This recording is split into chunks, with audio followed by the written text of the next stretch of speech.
अस्सलामुअलैकुम, बिस्मिल्लाहिर्रहमानिर्रहीम। पहले जैसे कि हम कॉन्स्टेंट्स एंड वेरिएबल का टॉपिक पढ़ चुके हैं, आज का टॉपिक हमारा variable declaration. Variable declaration short question के लिए बहुत ही इंपॉर्टेंट है, वेरिएबल डिक्लेरेशन भी और वेरिएबल इनिशियलाइजेशन भी। वेरिएबल डिक्लेरेशन में क्या बताते हैं हमें? सबसे पहले तो वेरिएबल को डिक्लेयर करना, उसे इस्तेमाल करने से पहले। फॉर एग्ज़ाम्पल, हमने कोई प्रोग्राम लिखना है, कोई भी वैल्यू पुट करनी है, हमें सबसे पहले उसे डिक्लेयर करना पड़ेगा उस प्रोग्राम के लिए कि ये वैल्यू हम किस वजह से लिख रहे हैं और इसका कोई मकसद, इसका क्या मकसद है। और उसका डाटा टाइप क्या? इंटीजर, रियल या कांस्टेंट या करैक्टर। ये तीन तरह के डाटा टाइप जो हमने पहले भी पढ़ चुके हैं। वेरिएबल डिक्लेरेशन में सबसे पहले तीनों डिक्लेयर करेंगे हम वेरिएबल को। इसमें बहुत आसान सी एग्जांपल ले लेते हैं। आप किसी स्कूल में जाते हैं या किसी एकेडमी में पढ़ने जाते हैं, तो सबसे पहले वहाँ पे एडमिशन करवाते हैं, फिर वहाँ पे अगले दिन से आप लेक्चर लेना स्टार्ट करते हैं। एडमिशन जो करवा दिया हमने, अपना नाम लिखवा दिया रजिस्टर में, उसको हम कहेंगे डिक्लेरेशन। वो आप वहाँ पे डिक्लेयर हो गए हैं। कल से आप अटेंडेंस आपकी लगेगी और आप अपना लेक्चर रिकॉर्ड करवाएंगे। इसी तरह इनिशियलाइजेशन आपको बाद में बताता हूँ, पहले वेरिएबल डिक्लेयर सुन लें। बुक में जो इसके बारे में लिखा हुआ है वो भी सुन लेते हैं। We need to declare a variable before we can use it in the program. जैसे कि मैंने आपको पहले भी बताया, we need to declare a variable, पहले डिक्लेयर करना पड़ेगा उसे इस्तेमाल करने से पहले। Declaring a variable include specifying its data type, उसकी डाटा टाइप बतानी पड़ेगी कि हम कौन सा वेरिएबल डिक्लेयर कर रहे हैं। And giving it a valid name, उसको एक अच्छा नाम दे रहे हैं। Following syntax can be follow to declare a variable. Syntax, हमने सिंटेक्स एरर के बारे में पढ़ा, सिंटेक्स के बारे में भी पढ़ा। अब ये आ गया सिंटेक्स। अब यहाँ पे जो डाटा टाइप है, हमने क्या करना था? पहले डाटा टाइप तीन तरह के हैं, उन्हें आइडेंटिफाई करना है जहाँ पे जाके हमारा डाटा स्टोर होगा। हमें ये डाटा टाइप दिया गया, यहाँ पे हमारा डाटा टाइप आएगा, वो इंटीजर भी हो सकता है, रियल भी हो सकता है और कांस्टेंट भी हो सकता है। सिंटेक्स भी आपके शॉर्ट में आ जाता है, बहुत इंपॉर्टेंट। क्या अगर आपको कोई पूछता है सिंटेक्स वेरिएबल डिक्लेरेशन का सिंटेक्स बताएं या what is syntax of variable declaration, तो आपने सिर्फ ये स्टेटमेंट लिख देनी है। अब यहाँ पे सिंटेक्स में हमें क्या मिलता है? डाटा, बीच में अंडरस्कोर साइन।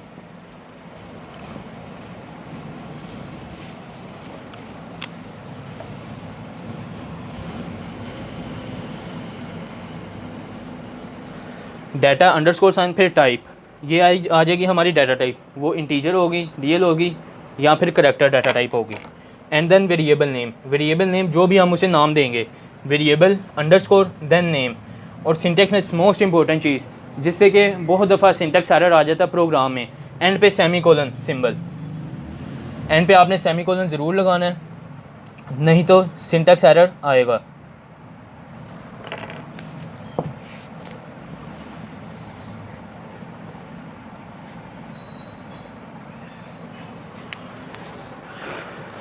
एग्जाम्पल दी गई हैं कुछ बुक में, वो भी देख लेते हैं। Some example of valid variable declaration are as follows. Unsigned integer, सबसे पहले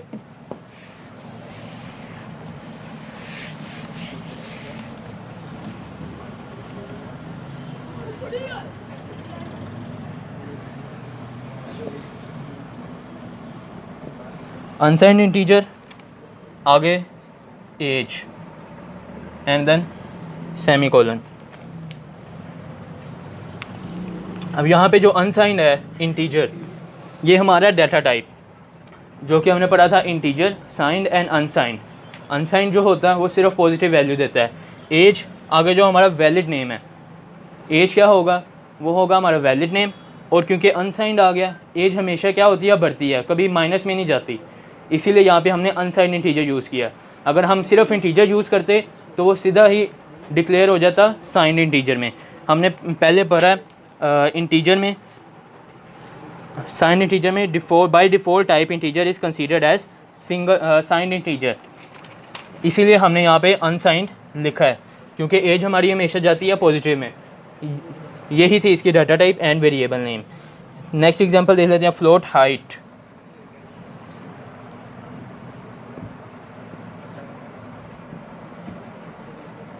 फ्लोट हाइट एंड देन पे एंड पे सेमीकोलन।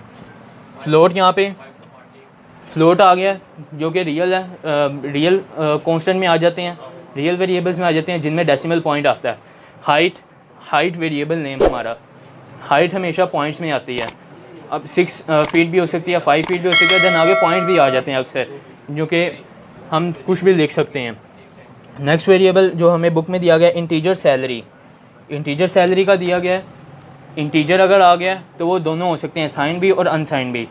सैलरी हमेशा कभी ज़्यादा बढ़ भी जाती है और कम भी हो जाती है। फोर्थ एग्जांपल जो हमें बुक में दिया है करैक्टर CHAR,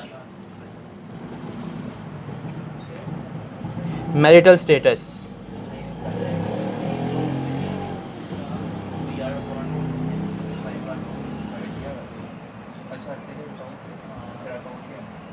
एंड पे सेमीकोलन लाजमी। यहाँ पे आ गया करैक्टर कांस्टेंट, ये एक करैक्टर हो गया। मैरिटल स्टेटस, मैरिटल स्टेटस आप में दो आंसर दे सकते हैं आप, या तो सिंगल या फिर शादीशुदा।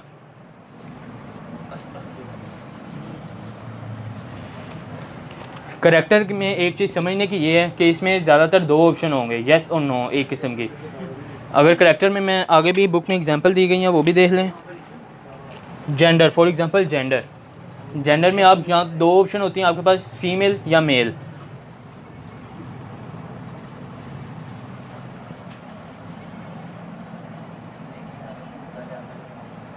एंड पे सेमीकोलन। करैक्टर जेंडर, करैक्टर क्या था हमारा, डाटा टाइप, एंड जेंडर हमारा आ गया वेरिएबल नेम, जो कि एक वैलिड वेरिएबल नेम है जो करैक्टर पे डिफ़ाइन हो रहा है। अब जेंडर में हमें रिज़ल्ट में क्या मिल सकता है, मेल या फीमेल। मैरिटल स्टेटस से मिल सकता है येस और नो।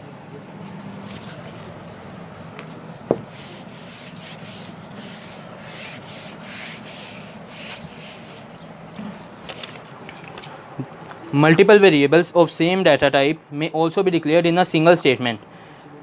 बुक में जो एंड पे पेज नंबर 13 में दिया गया है, मल्टीपल जो डाटा टाइप्स हैं हम उन्हें एक लाइन में भी शो कर सकते हैं। Unsigned integer age, basic salary and gross salary. आगे एक पैराग्राफ है नेक्स्ट पेज पे, वो भी पढ़ लेते हैं। A variable can not declare unless we mention its data type. For example हमने कोई वेरिएबल को नाम देना है, हमने नाम दे दिया एज। अगर सिर्फ हम एज लिखते हैं और एंड पे सेमीकोलन लगा देते हैं तो ये हमारा वेरिएबल तो हो जाएगा, लेकिन इसका डाटा टाइप नहीं है। डाटा टाइप हमें कैसे पता चलेगा कि ये एज फ्लोट में जा रही है या फिर डाटा टाइप इंटीजर में जा रही है, साइन में जा रही है या अनसाइन में जा रही है। इसलिए डाटा टाइप देना ज़रूरी है। यहाँ पे मैंने अनसाइंड इंटीजर,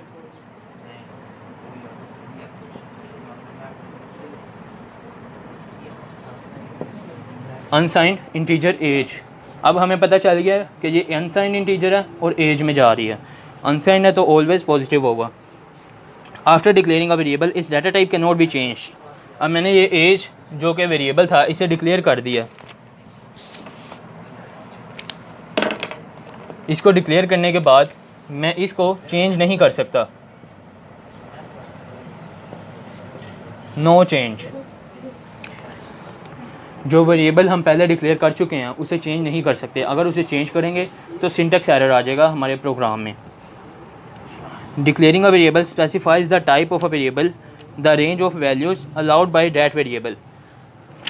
अब यहाँ से स्पेसिफाई हो गया हमारा वेरिएबल नेम और हमें पता चल गया अनसाइंड इंटीजर है, और अनसाइंड इंटीजर खुद ही आगे से अपनी मेमोरी कंपाइलर को बता देगा 4 बाइट्स ऑफ मेमोरी, और अनसाइंड की जो रेंज थी 4 billion something. by that variable and the kind of operation that be performed on it following example code। Example code हम अगले लेक्चर में पढ़ लेंगे। अभी हम वेरिएबल इनिशियलाइजेशन की तरफ चलते हैं।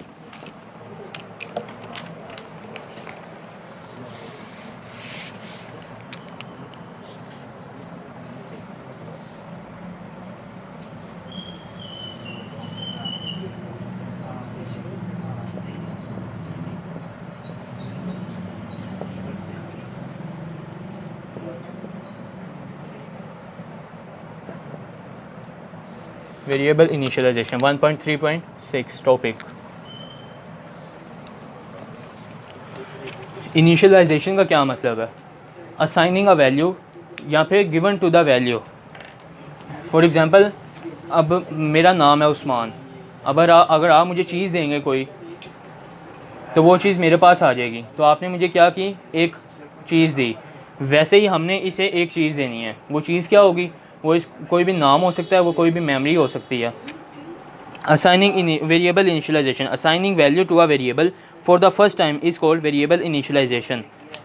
पहली मरतबा में हम जो भी इसको नाम वगैरह या फिर कोई भी डिक्लेरेशन देंगे वेरिएबल की, उसे ये कहेगा variable initialisation. C language allows us to initialise a variable both at the time of declaration and after declaring it. हम सी लैंग्वेज में दो तरह से अपने वेरिएबल को इनिशियलाइज करवा सकते हैं, एक जब हम उसे डिक्लेयर कर रहे हों या डिक्लेरेशन के बाद भी।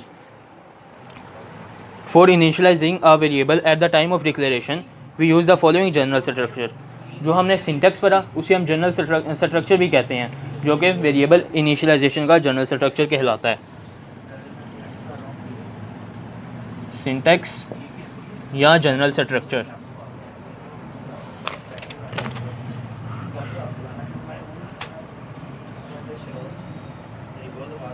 Data underscore type, then variable name,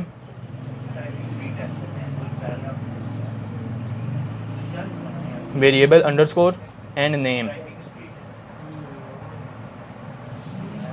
इसके बाद हमें देखने के लिए मिलती है इक्वल टू के साइन के बाद, वो होगी हमारी इनिशियलाइजेशन। हमने इसे वैल्यू दे दी एक। नेक्स्ट लाइन में आना है, मैं नीचे लिख रहा हूँ equal and value and then and पे semicolon symbol.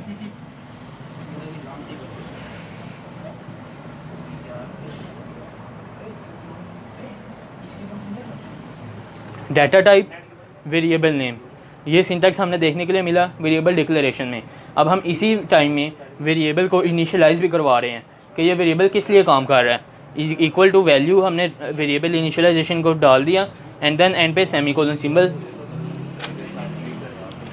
Following example shows a program that demonstrate declaration and initialisation to variables. यहाँ पे एग्जाम्पल कोड है 1.3, इसे भी हम बाद में देखते हैं। एक्टिविटी है 1.8, write a program that declares variables of appropriate data type to store your personal data. Personal data store करने के लिए आपने वेरिएबल डाटा टाइप को असाइन करना है। Initialise these variables with the following data. ये एक्टिविटी आप खुद भी कर सकते हैं, मैं भी आपको करवा दूंगा। Initial letter of your name, initial letter of your gender, your age, your marks in age class, your height. आज के लेक्चर में हमने पढ़ा वेरिएबल डिक्लेरेशन और वेरिएबल इनिशियलाइजेशन। दोनों का सिंटेक्स दोबारा से देख लें, या सिंटेक्स भी कहते हैं इसे, या जनरल स्ट्रक्चर भी।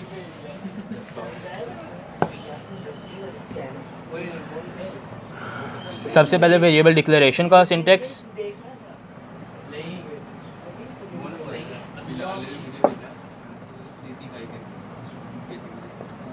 Data underscore and type. यहाँ पे आ जाएगा डाटा टाइप, तीन तरह के types, integer, real and character. Then variable name,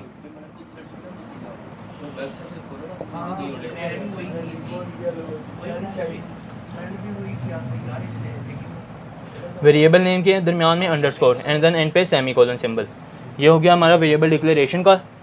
इसी तरह वेरिएबल इनिशियलाइजेशन का, पहले data type underscore with type, then variable name and end पे इक्वल वैल्यू, जो भी हम वैल्यू देंगे, एंड एंड पे सेमीकोलन सिंबल। एक प्रोग्राम थोड़ा छोटा सा कर लेते हैं इन दोनों के सिंटेक्स को समझने के लिए।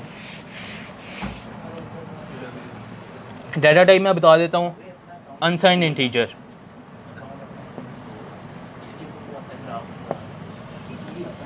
अनसाइंड इंटीजर ये हो गया हमारा डाटा टाइप।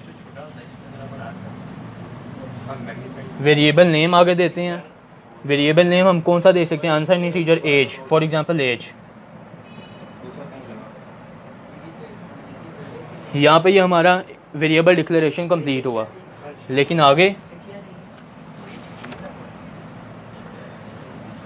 हमने देना है इसको वेरिएबल इनिशियलाइज भी इसी टाइम पे कर लेते हैं, दोनों का सिंटैक्स समझ लग जाएगा। अनसाइंड इंटीजर एज, आगे हम इसे वैल्यू दे देते हैं equal age 18 for example, then and पे सेमीकोलन। अब ये जो प्रोग्राम है यहाँ पर हमें आउटपुट में, ये प्रोग्राम में ये शो होगा कि जो एज है, एज का जो इंटीजर है अनसाइन, जो कि पॉजिटिव में ही रहेगा, एज इज़ इक्वल टू 18। यहाँ पे हमने देखा दोनों तरह के हमने वेरिएबल यूज़ कर लिए, वेरिएबल डिक्लेरेशन भी एंड वेरिएबल इनिशियलाइजेशन भी। बाकी आगे आपको चैप्टर 2 में या 5 में बहुत से प्रोग्राम इस तरह के देखने के लिए मिलेंगे अपनी बुक में। आज के लिए इतना ही। अल्लाह हाफिज़।